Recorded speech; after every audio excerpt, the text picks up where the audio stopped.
Communiqué final du comité central du PPACI du 24 janvier 2026.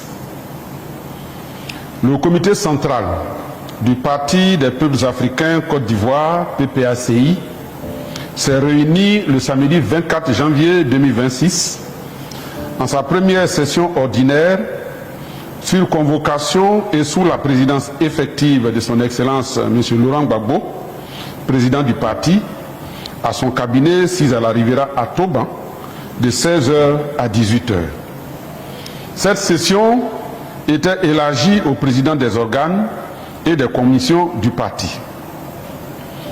L'ordre du jour a porté sur les points suivants: information, préparatifs du congrès ordinaire, fête de la Renaissance 2026.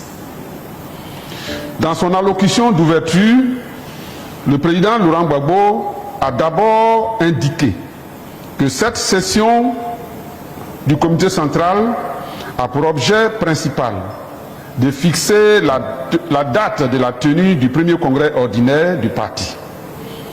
Il a ensuite rappelé la décision arrêtée par la dernière session extraordinaire du comité central, à savoir la non-participation du parti aux élections législatives.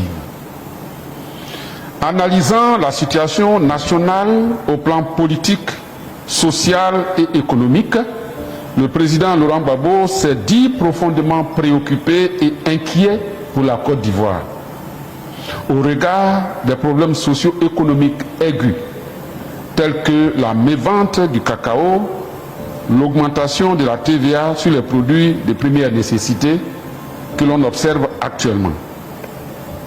En effet, ces faits nouveaux, mais extrêmement préoccupants, auxquels les populations ivoiriennes sont confrontées en ce début d'année 2026, viennent aggraver davantage les difficultés existentielles et quotidiennes des Ivoiriens, qui ploient déjà depuis plusieurs années sous le poids combiné du chômage chronique, de la vie chère, des déguerpissements intempestifs, de la pauvreté galopante, etc.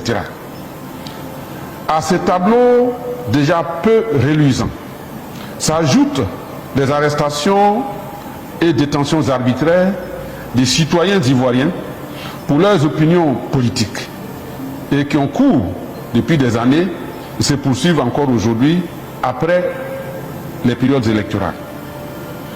Aussi, le président Laurent Gbagbo a-t-il demandé à la direction exécutive du PPACI de veiller à ce que le parti s'approprie toutes les préoccupations sociales des populations et s'organise pour se tenir constamment à leur côté.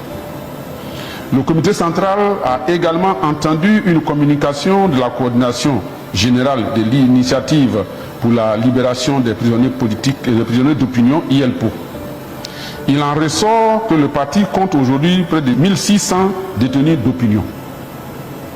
Pour faire face à cette situation jamais vécue en Côte d'Ivoire, des dispositions pratiques ont été prises pour apporter soutien et assistance aux détenus politiques tout en œuvrant à trouver les moyens de leur libération.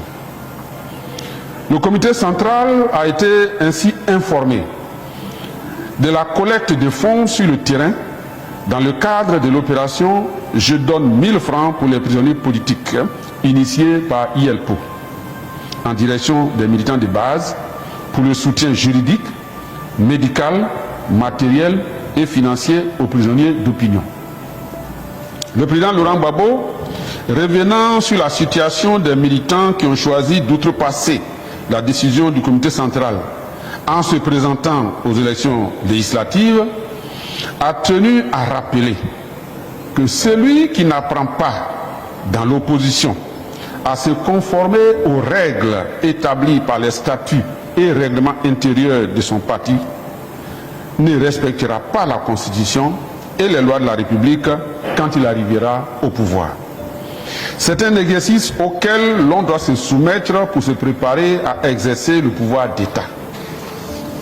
C'est pourquoi, conformément aux procédures prescrites par nos textes, il a traduit les contrevenants à la décision du comité central devant le conseil de discipline auquel il appartient désormais de traiter leur cas. À cet effet, il a demandé au Conseil de discipline d'agir avec diligence et dans le strict respect des textes en vigueur en la matière.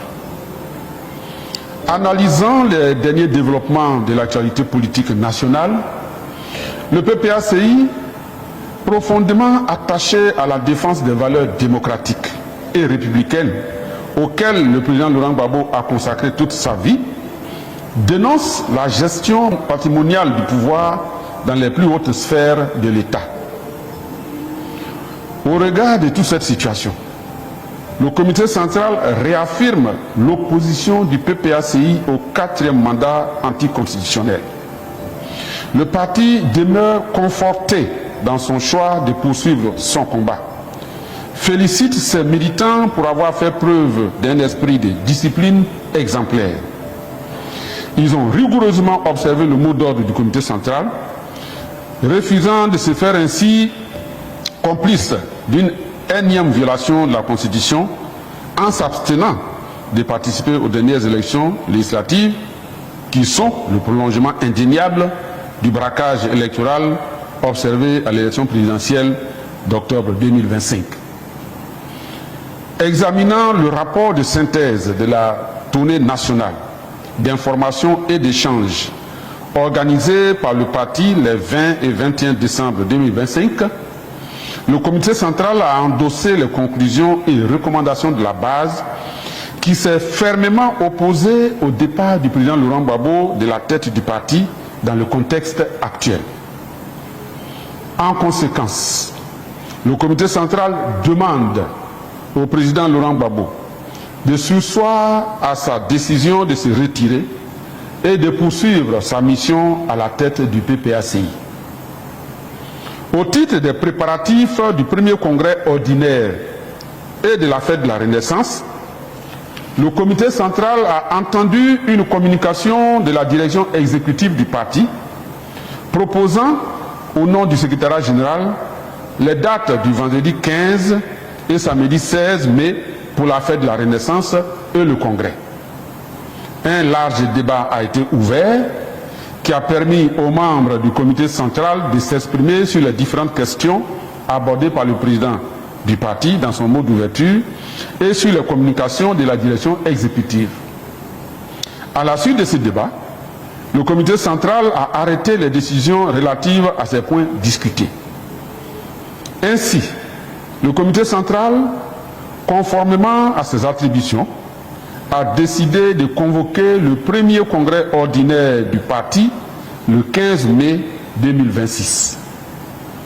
À cet égard, le comité central donne mandat au président du parti pour désigner les membres du bureau, déterminer le thème et le lieu de la tenue du congrès. Le comité central demande au secrétariat général d'examiner la possibilité d'organiser la fête de la Renaissance dans la même période que le congrès afin de minimiser les dépenses liées à ces deux événements. Concernant les militants qui ont outrepassé la décision de non-participation aux élections législatives, le comité central a demandé au Conseil de discipline d'examiner avec diligence et rigueur tous les dossiers qui lui ont été soumis par la direction exécutive et de prendre les sanctions appropriées. S'agissant du soutien aux prisonniers politiques et des initiatives entreprises pour leur libération, le comité central a salué la mise en œuvre de l'IELPO, la mise en place de l'IELPO, et a exprimé son soutien ferme à l'opération « Je donne 1000 francs pour les prisonniers politiques ».